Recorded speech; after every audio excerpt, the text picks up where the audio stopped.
Every year, many car accidents take place at speeds of 50 kilometers an hour or more. Children are especially at risk, and correct positioning of the child's safety seats is therefore very important. We will now take a look at what happens if your child is sitting forward-facing in a frontal collision.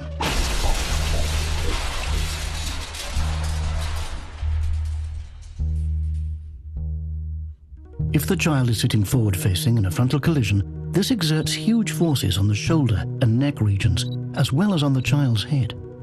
This can lead to death or permanent injuries as paralysis. If your child is sitting rear-facing during a collision, the force will be spread over a greater area of the body, and there'll be less pressure on the neck, head, and inner organs.